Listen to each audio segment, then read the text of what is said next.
What's up, y'all? Welcome back to another recording of Why Y'all Working, episode 3000, Yeah, something like that. something like that. This one is uh, very special. We have the innovator, the entrepreneur, Haley McClain Hill, joining us today. Say what's up, Haley. Hi guys, what's up? Thank you for having me. Yeah, Appreciate it. Thank you for popping on today. And Of as you course. guys know, we'll have a jam-packed episode full of insights, full of background information, full of current events. So, be on the lookout for that. And this will probably be dropping in about 2 weeks from the time that we record this. So, it should be very timely with a lot of things that are coming up on the radar. So, yeah, we should be good to go. Awesome. definitely. And love to Cool. intro Haley, based right now in the West Coast, but built a nationwide brand focusing on helping our veterans down to active servicemen swag out. You know, while y'all working from drip check down to us looking at the shoe market, we want to make sure that you have the best threads and the best opportunity to present yourself in whatever workplace you call, whether it's the battlefield or whether it's the battlefield of the 9 to 5. So in your work as CEO, you've been able to raise capital, really deploy your clothes and your products across different military groups and units. I know, Larry, you can jump in and talk through your experience on that path. But um, long story short, I want to kick it off with the first question. Why do you work? Great question, Michael. It's interesting because my dad is an entrepreneur and his mom she worked in a factory in Virginia for like 40 years. My grandmother served in the air, my mom's mom served in the Air Force for 20 years. My mom worked at NASA, and I just feel like my whole family has just this like work ethic that's like unparalleled, and we just get shit done. And so I think it comes down in like the bloodstream, and um, I enjoy I enjoy being a productive person in society, and I enjoy living in my truth and in my passion. And it just makes me feel like, I don't know. It just makes me feel like I just feel like God put me on this earth to do something, and I should be using all of my talents and everything that He gave me to the world. Absolutely. And a clothes designer, entrepreneur, and founder of Torch Warrior Wear. You are a U.S. Air Force veteran, former NFL cheerleader, and you're bringing your whole self to the work you're doing, it sounds like. Yeah. Oh man, it's so fun. Like finally, right? Like everything's kind of coming together in this little bubble, and I'm like, okay, I can enjoy, learning about fashion and also serve the community that's given me so much. And with Torch, I get to really make an impact around the world, and I think that's the special thing. Like just like a piece of fabric, it's like there's so much that you can symbolize through clothing, and so it's just super cool to see it materialize. And what does torch really, mean to you, right, Haley? So, like, from merger, is it a merger of two passions or two backgrounds? How would you describe, the birth of what is your company today? Yeah, so I guess I'll start with the name of it. My grandmother, she always tells me whenever I'm having a down day, she's like, "Don't let anybody steal your light." She's like, "Don't ever let anybody steal your light." And so that's what I wanted to infuse in just the name, and telling women that no matter where you are, if you're in a male dominated career field, if you are, trying out for your new sport or anything like that, like don't let anybody steal that joy from you. You just do everything that you can 100%. So I think being able to create Torch really came from those down days, I would say. I used to have a lot of just tough days in the military where I was away from my family. COVID was going on. I had experienced people in my unit committing suicide.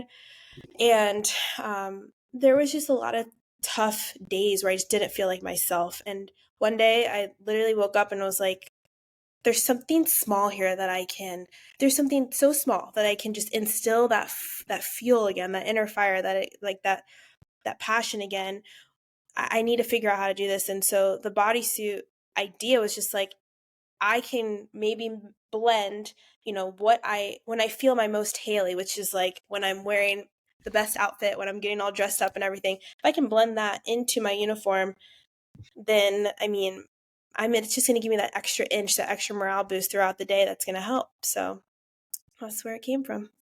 Oh, solid. I appreciate you saying that. And Yeah. as far as, so is it specifically, is your target market specifically service women that, kind of have that similar background to you, kind of have that same experience, et cetera, or is it more of like you want to make sure that the next veterans after you, right, coming in, make sure that they have something to kind of, I guess, throw their support behind, not only, but actually, really believe in a mission, like a mission that they can stand behind and understand and really kind of, how do I say, gel with, mend with, I don't know, but it'll come to me. The word is coming to me. It's just like they can think synonymously one of themselves with it, with that. So I just wanted to Yes, know from your perspective, like, what is that? absolutely. And I love that you said that earlier. Like, I'm here to make the next generation better. I'm here to light the way and to give them that guidance of, you have a community. And I think when I was in ROTC and was at Penn State and I was a cadet, there weren't really any brands speaking to me at this stage of my career. And I think there's so much value in knowing that there's a community of women that are cheering you on, and the ability to connect you to to different networks and everything. Like, it's so powerful in the military and in, anywhere. And so that's what I'm trying to create with the brand. It's all about empowering and uplifting and mentoring and cheering you on. And it's not about highlighting the negative parts about serving. It's more about teaching you how to play the game and teaching you how to attack it the right way. And I think honestly, like, that's what my grandmother did for me, because she served 20 years in the Air Force. So every little kind of, like, she just gave me these little nuggets of like, do this, approach this. And so that's kind of what I'm trying to do with the brand, and just come at it with such a positive outlook and just show you that you can do anything. Even if you get out of the military, you can still be anything that you want to do. You can do whatever you want to do. No, and I definitely appreciate you saying that as well, because like I'm really glad we had you come on today, because like my background, a little bit about me is that my dad was in the military for I think like 11 plus years in the army. He was an Wow. immigrant coming here to the United States, so he came by way of Puerto Rico. Wow. And me specifically, I did kind of go into ROTC, but I ended up getting out of ROTC for my degree because it would have extended my years Yep. in school, like 6 plus, and I was like, I'm not having it, so I had to do it the other way. But Yeah. I noticed that you mentioned brands that kind of stood out to you. For me, I went to John Hopkins because UMBC didn't really have a unit here specifically, so we were at Yeah. John Hopkins Battalion. Um, Cool. I'm wondering, there wasn't really like, we got, our stuff, our first day, right? The uniform, BDUs, et cetera, you name it. There wasn't Yep. really any brand other than, I mean, stereotypical what camouflage that we would wear, Yeah. and then our dress downs and whatnot. So, can you explain a little bit more about like brands that stood out to you in terms of trying to, like, I guess, find a pathway forward in that way? Yeah, Larry, I didn't even know that. That's so cool. I will thank your dad for his service from me. Appreciate it. I And got you. good for you for, trying out the ROTC path. It's funny because I was rejected from the Air Force Academy. Same. And yeah, yeah, it's just one of those things. And ROTC was kind of my backup plan because I couldn't afford school. So I was like, Got you. I have to get a scholarship. So this was the next best thing. So it's funny because my first day when you show up, and I didn't do JROTC or anything like that. And my grandma never really pushed like the military on me. So I didn't Mhm. have any prior background at all. So when I walked in and they're giving me like, here's your men's boots, like here's your men's size 6 boots, here's your men's pants, and here's your top. And then everything is just like overflowing. And you're just like, okay, I'm like, it's not about being cute, but it's just more of like, I look horrible. Like, I just look Right. horrible. It's How not do I even show up? functional. It's not functional. Exactly. Like, I'm like, we had these like FTXs and field training exercises where you're like in the field. And I'm like, it's just uncomfortable going to the bathroom. It's just all the things as a woman that, sometimes men just don't care about. that affects our leadership ability. And so you're teaching us to be leaders, but we look like sacks of potatoes. I'm like, well, there's just like a disconnect here. So I think for me, when I was cheering or when I was, an athlete, you have Nike, you have Lulu, you have, brands that I like to lounge in after practice, like Naked Wardrobe, Skims. Like you have these types of brands, and they're so dope. Like I'm like, dang, like every lifestyle has like their brand, but it's like the military doesn't have like their lifestyle brand. So we need to attack this. And women like that. Like we like to get up and put on everyone likes it, but especially women. And especially when you're in such a high intensity, it's such an intense experience. The last thing you want to worry about is your boot being like men's. Yeah, right, and out of regs too. So Right. definitely hear you on that. Okay, Yeah. really interesting. Michael? Yeah. So I'd love to know, just to double tap on some of the going into the military, as we mentioned, it can be a path towards a long career in service. It can be a path towards economic stability and even freedom. Yeah. It could be a path towards citizenship. What are some of the misconceptions that you may see from people of color, or especially women of color, when they think about joining the military? Well, I think from the perspective of somebody who is maybe like a woman of color, like, a Black woman looking to go into the military, you could think, there's not going to be a support system there who understands me. You can maybe think like, I'm going to deploy, I'm going to be working all the time. Like, there's just this misconception of you can't be like your own self while you're serving.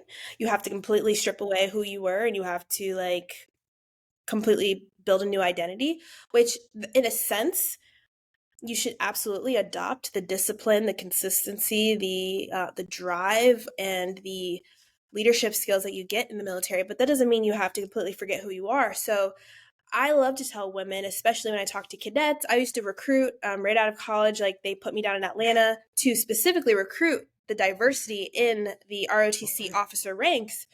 And it was amazing to look at them and be like, you can do what I'm doing. I'm like, you do not have to. There's nothing wrong with enlisting. But I'm like, as a woman, I do encourage women to explore the officer route because that does give you that extra level of, I think, protection. Like I genuinely do believe that of, you walk in and there's a respect thing built in right there. So there's so many different avenues that you can take going into the military. You can go reserves, you can go guard, you can do office, you can be an officer, you can be in for 4, you can get out for 20. Like there's just so many different options. You just have to plan ahead and you have to connect yourself with women who know what they're doing.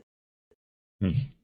I mean, I feel like that couldn't better speak towards torch warrior, where you have by nature created like a living example of you're going to be comfortable in your skin. You're going to create a business that's focused on comfortability, and you're going to market it towards those, hundreds of thousands of women of color that choose to wear the uniform and choose to represent their country. So, I mean, it seems like you mastered a level of self understanding.